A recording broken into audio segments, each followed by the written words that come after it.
What happens when a late-night host known for playful chaos invites a prince who's forgotten how to laugh? On Watch. What happens live with Andy Cohen? The audience expected cheeky games, light gossip, maybe a royal story or two. Instead, they watched something else unfold. A conversation that twisted into a contest of ego, a host trying to keep his show afloat, and a guest who seemed determined to sink it on live television. By the time the cameras stopped rolling, one thing was clear. This wasn't just another celebrity interview. It was the night Andy Cohen told a prince to leave his stage. Neon signs glowed against a wall of books, liquor bottles, and tiny oddities picked up from a decade of celebrity visits. A giant red AC marquee pulsed softly beneath the main screen, which flashed the familiar logo. Watch What Happens Live with Andy Cohen. To the right, a fully decorated Christmas tree shimmered in multicolored lights, its ornaments catching the studio glare like tiny planets. The audience sat close, almost on top of the set, cocktails in hand, already laughing at the pre-show warm-up. The carpet, striped in bright red, blue, yellow, and orange, looked like someone had spilled a rainbow and decided to leave it that way. It was intimate, messy, and unmistakably Andy. Andy Cohen sat in his usual slate blue chair, a stack of question cards in one hand, a mischievous half-smile tugging at his mouth. Tonight, though, even he seemed a touch more focused, more measured. His gray suit was sharp, his posture slightly straighter than usual. This guest wasn't a real housewife or a Bravo superfan. This was a royal, well, former royal, sort of, depending on which headline you believed. Opposite him, in the matching chair, sat Prince Harry. He wore a dark navy suit and an open-collar white shirt. No tie, no fuss. One ankle rested over his knee, hands loosely clasped, but everything about his body language was coiled and tight. His jaw worked slightly as he looked around the studio, taking in the neon Empire State Building print, the framed photos, the cheeky memorabilia. He looked unimpressed. Andy turned toward the camera, smile widening. "Welcome back, you guys. Tonight is... Wow. We have had a lot of guests in this clubhouse, but I don't think we've ever had someone whose grandmother had her face on money." Laughter rolled through the audience. "Please welcome Prince Harry!" The crowd applauded, some whooping, some clearly in disbelief that he was really there. Harry gave a small, stiff smile, lifting a hand in a half wave. It didn't quite reach his eyes. "Harry, thank you for being here," Andy began, voice warm, respectful. Harry nodded once. "Well, you know," he said, tone already edged with something cool. "I thought it was time someone brought a bit of class to late-night television." Some people laughed, thinking it was a joke. Andy's brows flickered up for a split second. He let out a light chuckle. "I'll take that as a compliment, I think," he said. "We do have cocktails and a Christmas tree, so we're halfway there." The studio chuckled again, but there was a different undercurrent now. Curiosity pricked with the faintest hint of tension. Andy glanced at his cards. "So, Harry, you've done some big serious interviews lately. Netflix, Oprah, these, global sit-downs. What made you say yes to this madhouse?" Harry shifted in his seat, stretching his shoulders. "Because, Andy, people think they know me from those interviews," he said. "I thought it might be interesting to remind them I'm not just a soundbite in someone else's serious documentary. And instead, you're a soundbite on my messy little Bravo show," Andy said, grinning. Harry smirked. "At least here, the expectations are low." The audience gave an awkward laugh. Andy's smile tightened just a touch. He let it pass. "All right, we're starting spicy," Andy said. "I like it. Let's talk about life in the States. You've settled in California now. How different does it feel compared to, the palace, the tradition, all of that?" Harry shrugged, gaze drifting up at the monitor before coming back to Andy. "Well, in California, when people ask how you are, they don't expect you to lie about it," he said. "That's already an upgrade." "Okay," Andy replied, drawing out the word as the audience hummed, sensing the dig. "So, you don't miss the old life at all?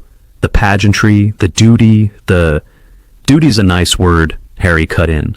"It makes control sound noble." The room quieted a little. Andy watched him, his host instincts kicking in, measuring how far to push. "But there must be something you miss?" Andy tried again. I mean, the balcony moments, trooping the color, those iconic images we've all seen. Harry's lips curled slightly. Iconic for whom? He asked.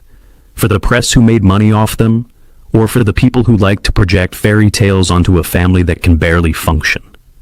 A murmur rippled through the audience. Andy leaned back in his chair, considering.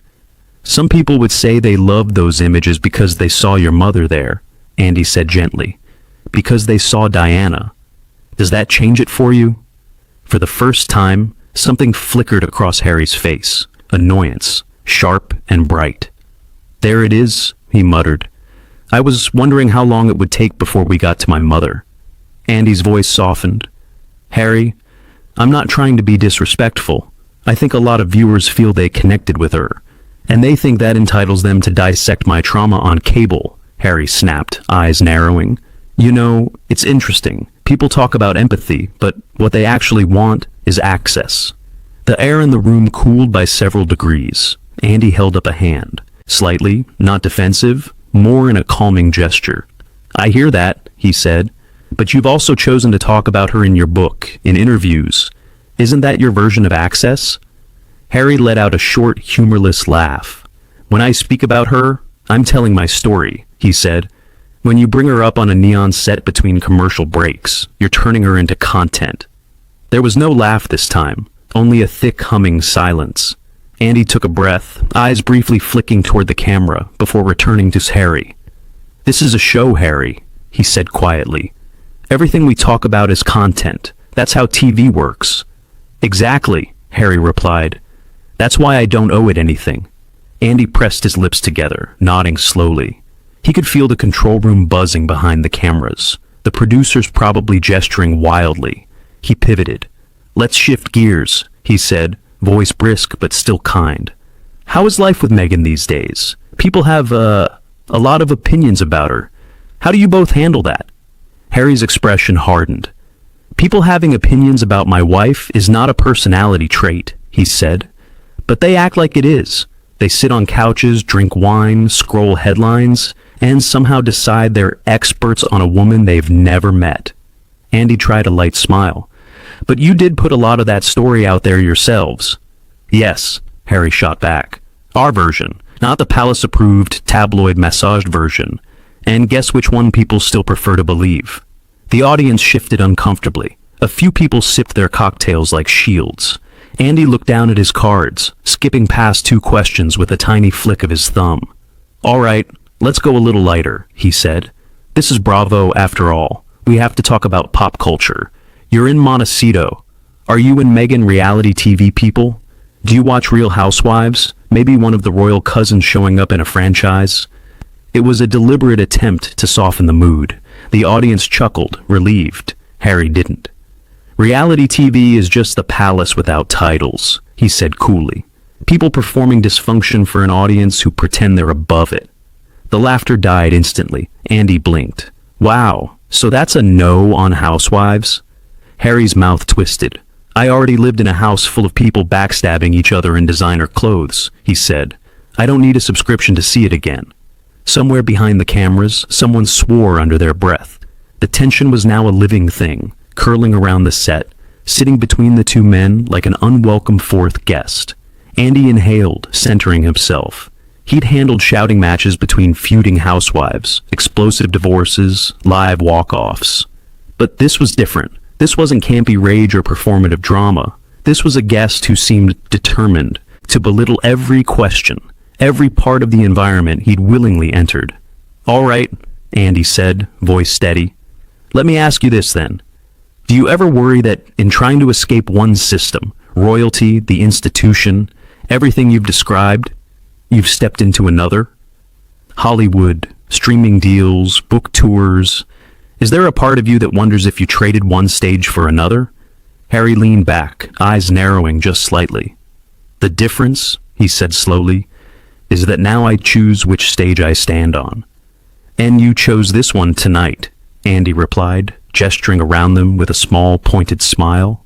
The clubhouse, the neon, the callers at home. Harry shrugged again, that same infuriatingly casual shrug.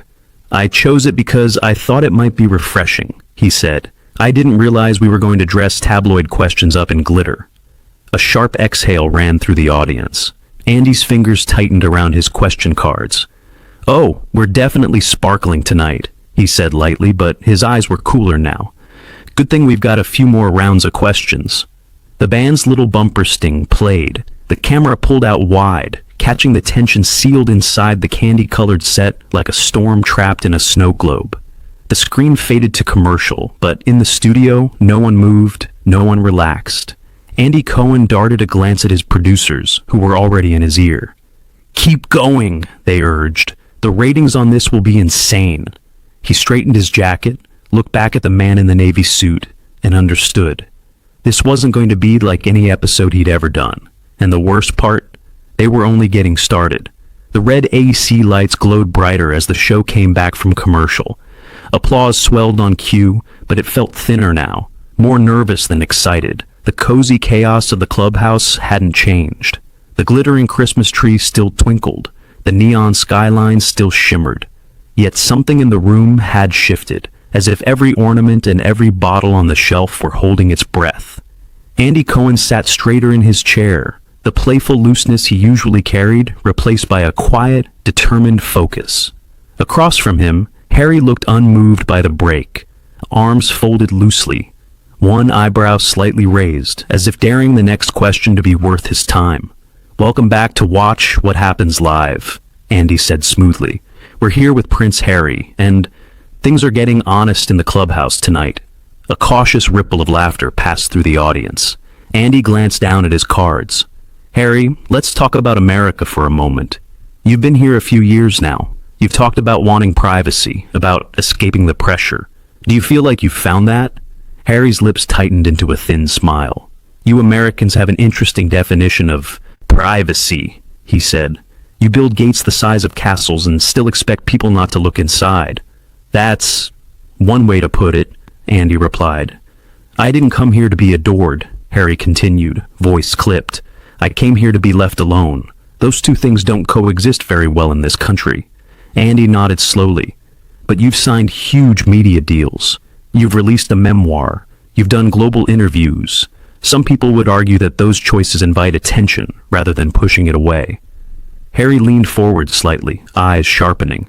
"People love saying that," he snapped. "It makes them feel smarter than they are, as if telling your story and wanting peace are somehow contradictory." "They don't have to be," Andy said carefully. "But when you step into the spotlight repeatedly, it does complicate the message." Harry scoffed. "You mean it complicates the narrative people prefer, the one where I'm either a villain or a fool? Reality tends to disappoint that kind of simplicity." The audience shifted again. Someone in the front row crossed their legs. Another took a long sip of their drink. Andy's tone remained professional, but firmer now. "Let's talk about your relationship with the rest of your family. You've said some very strong things about your brother, your father, the institution itself. Do you believe those relationships are permanently broken?" Harry's jaw flexed. "They weren't exactly fragile to begin with." "And yet," Andy pressed, "many people watched you walk behind your mother's coffin beside your brother. They saw that bond. They believed in it." "They believed in an image," Harry replied, "not the reality behind it." "So there's no hope?" Andy asked. "No door left open?" Harry shrugged, a gesture so casual it felt almost cruel. "That depends on whether honesty is welcome in that house. History suggests it isn't." A soft murmur rolled through the crowd, some sympathetic, some uneasy. Andy took a breath. "You know, Harry, a lot of viewers feel conflicted. They empathize with your pain, but they also wonder if public accusations, especially against family, cross a line. How do you respond to that?" Harry's eyes flashed. "I respond by saying pain doesn't become less real just because it makes people uncomfortable."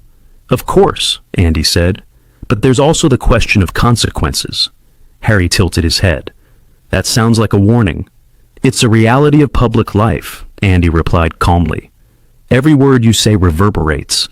"Funny," Harry said. "That concern never seemed to apply when the tabloids were writing whatever they liked about me. Or my wife."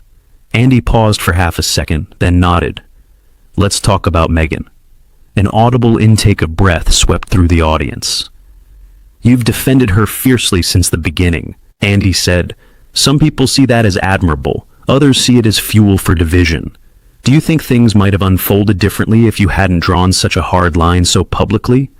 Harry's voice sharpened instantly. So, now it's my fault that she was attacked? No, Andy said quickly. That's not what I said. It's what people always mean, Harry shot back. There's this endless appetite to analyze my marriage as if it's a political experiment, as if protecting my wife is somehow a strategic error. Andy leaned forward. I'm asking about strategy because you're now operating in a world where narrative equals power. You're no longer just reacting. You're shaping public discourse. Harry laughed, short and bitter. You give me far too much credit. The public discourse was written long before I ever opened my mouth. I'm just a character in it. That sounds like you're absolving yourself of responsibility, Andy said. Or recognizing the limits of it, Harry countered. Andy's eyes flicked briefly to the camera. He could feel the show skirting a line now, too tense for late night, too raw for comfort. But the audience was riveted. Let me ask you something personal then, Andy said slowly. Do you ever regret how publicly everything unfolded? The interviews, the book, the fallout? Do you ever think, I should have handled this differently? For the first time, Harry hesitated. It was subtle, just a fraction of a second. But it was there. Regret is a luxury for people whose voices are still intact, he said finally. Mine was being taken away piece by piece. I did what I had to do to keep it. And what about the people who feel hurt by what you said? Andy asked. Your father, your brother? They made their choices, Harry snapped, just like I made mine. Andy studied him. You don't sound at peace with those choices. Harry's eyes narrowed. And you don't sound neutral anymore. A ripple went through the room. Andy straightened. I'm a host, Harry, he said. My job is to ask questions, even the uncomfortable ones. And my job, Harry replied coolly, is to decide which questions deserve answers. The temperature in the room seemed to drop another notch. Andy shifted gears again, sensing the need for balance. All right, let's talk about your mother. Not in the way you feared earlier, but in terms of legacy. What part of Diana do you most see in yourself today? Harry's expression hardened again. The part that couldn't survive that world. A hush fell. She wanted to protect her children from what she went through, Andy said gently. Do you think she would approve of the way you've chosen to fight back? Harry stared at him, eyes burning. You don't get to speculate about what my mother would think, he said quietly. Not here. Not ever. For the first time, Andy's voice lost a trace of its warmth. Harry, you brought her into this conversation many times before. And that doesn't give you ownership over her memory, Harry cut in sharply. The audience shifted again, the discomfort now palpable. The playful glow of the clubhouse felt almost mocking against the severity of the exchange. Andy set his question cards down on the small side table between them. You see, he said evenly, this is exactly what people struggle with. The line between boundary and deflection, between vulnerability and shutdown. And this, Harry replied, gesturing subtly around the garish set, is exactly what I struggle with, turning human lives into segments. Silence stretched between them. The band played a soft, uncertain bumper as Andy turned to the camera. We're gonna take another quick break, he said. When we come back, we'll have viewer questions, if Prince Harry is up for that. Harry gave a slow, unreadable smile. We'll see. As the lights dimmed for commercial, a low buzz filled the studio. Producers whispered urgently into headsets. Audience members leaned toward one another, murmuring. Andy remained in his chair, jaw tight, staring at the floor for a brief moment before lifting his eyes back to Harry. For the first time that night, it was no longer about a difficult guest. It was about whether the show itself could still hold the line. The lights surged back to full brightness. The band hit the familiar upbeat return music, but this time it sounded forced, too cheerful for the tension coiled in the room. The applause sign lit up, blinked insistently. The audience clapped, not loudly, not warmly. It was the kind of applause people give when they're unsure whether they're supporting entertainment or watching a slow collision. Andy lifted his cue cards again, but his posture had changed. He wasn't leaning back anymore. He was sitting forward now, engaged, alert, guarded. Welcome back, he said quietly. We're taking viewer questions now. These come directly from the audience at home. Harry nodded once, barely. Andy read the first card. This is from Brooklyn. Prince Harry, do you believe you fully accepted that you are no longer a working royal? Or do you still feel tied to that identity? Harry let out a breath that almost sounded like a laugh. That question alone tells me people still don't understand how deeply that role was carved into me. But have you accepted it? Andy asked. I've survived it, Harry replied. Acceptance suggests I had a choice. Andy tilted his head. Didn't you? Harry's eyes hardened. Do you honestly believe leaving was optional once certain lines were crossed? Andy held his gaze. I believe you made a decision. Whether forced or not, it was still a decision that reshaped millions of lives, not just yours. A rustle passed through the audience again.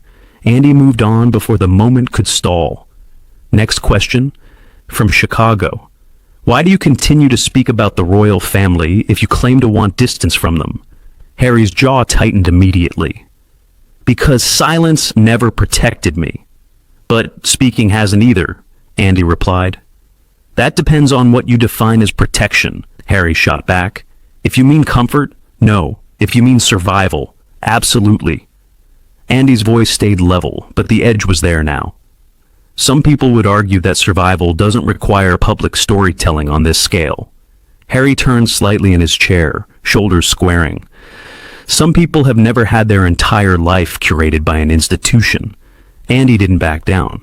And some people have lost parents, siblings, privacy, and dignity without global media deals to help process it. The room went still. Harry's eyes flashed. So now we're comparing traumas?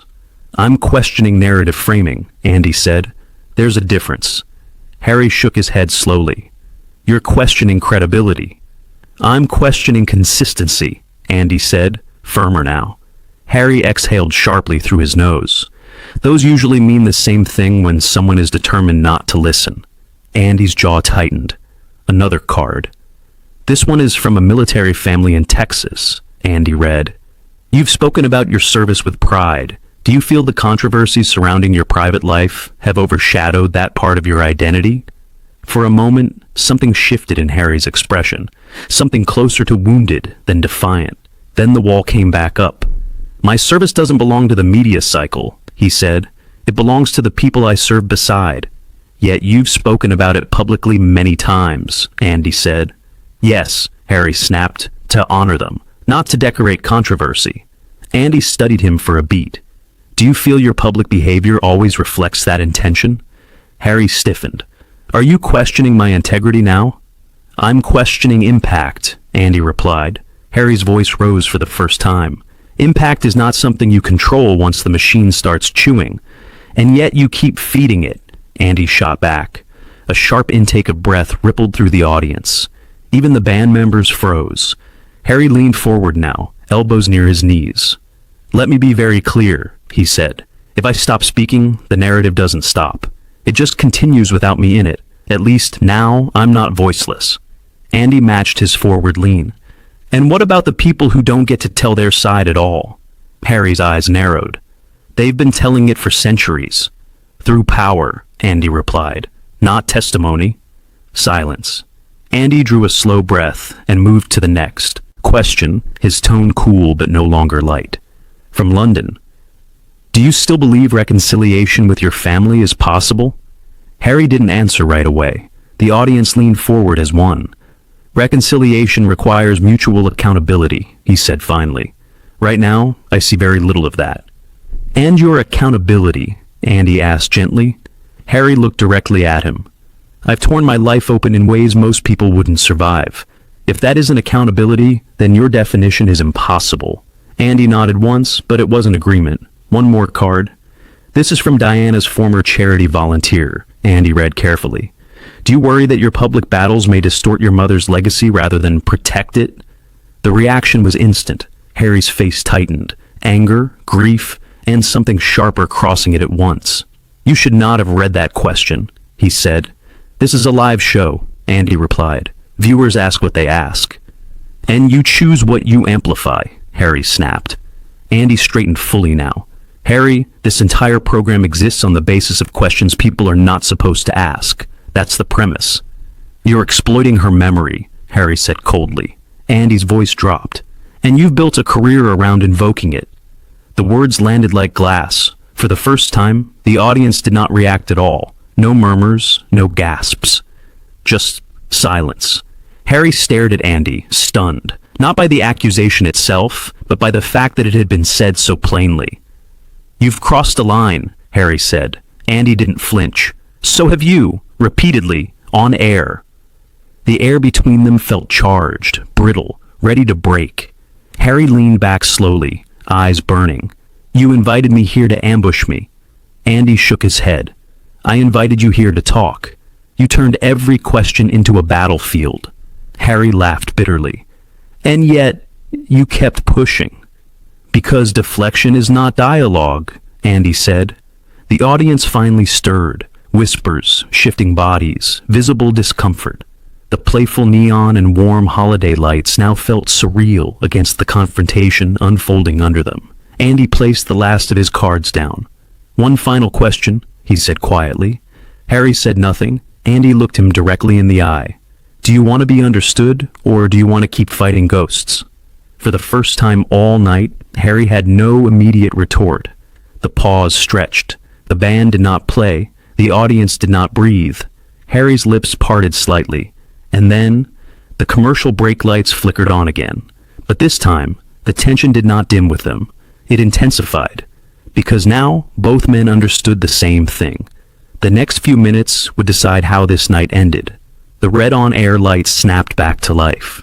Andy and Harry sat in silence for 2 full seconds. No eternity in live television. The audience held its breath. The Christmas lights behind them suddenly felt ironic, almost mocking. Andy broke the silence first. Before the break, he said steadily, I asked whether you want to be understood, or whether you want to keep fighting ghosts. Harry's jaw tightened. He didn't look at Andy. He looked past him, toward the audience, toward the cameras, toward the millions watching.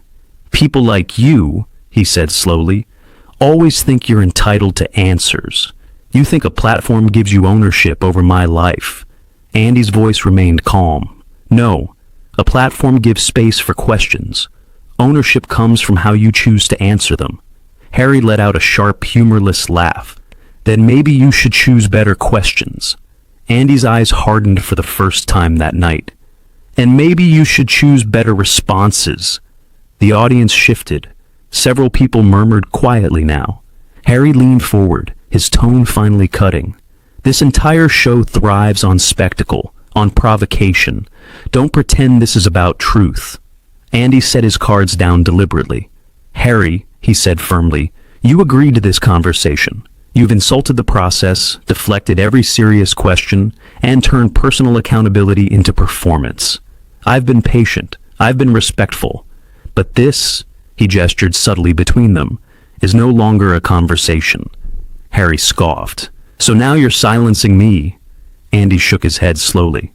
No, I'm ending a situation that has stopped being productive. He turned slightly toward the audience, then back to Harry. This show is called Watch What Happens Live. What happened tonight is that one guest refused to engage in good faith. Harry stood abruptly. You're making a mistake, he said. Andy stood as well, slowly, decisively. The mistake, he replied, was letting this continue after it stopped being about dialogue. The room was completely silent now. Prince Harry, Andy said clearly, calmly, this interview is over. I'm asking you to leave the set. A collective gasp rippled through the audience. Harry stared at him in disbelief. You're kicking me out? Andy met his eyes without hesitation. Yes, I am. For a heartbeat, it looked as if Harry might explode. Instead, he gave a tight, bitter smile. Then congratulations, he said. You finally got your headline. He turned, walked past the chairs, past the glowing decorations, past the stunned band, straight off the set. The camera stayed on Andy. He took a breath, composed himself, and faced the audience. Ladies and gentlemen, he said quietly, we'll be right back. The music faded in, but the damage and the moment We're already locked into television history. What started as a celebrity appearance ended as one of the most tense walk-offs ever seen on late-night television. Do you think Andy was right to end the interview? Or did things go too far? If you enjoyed this dramatic story, don't forget to like, subscribe, and turn on notifications for more explosive confrontations like this.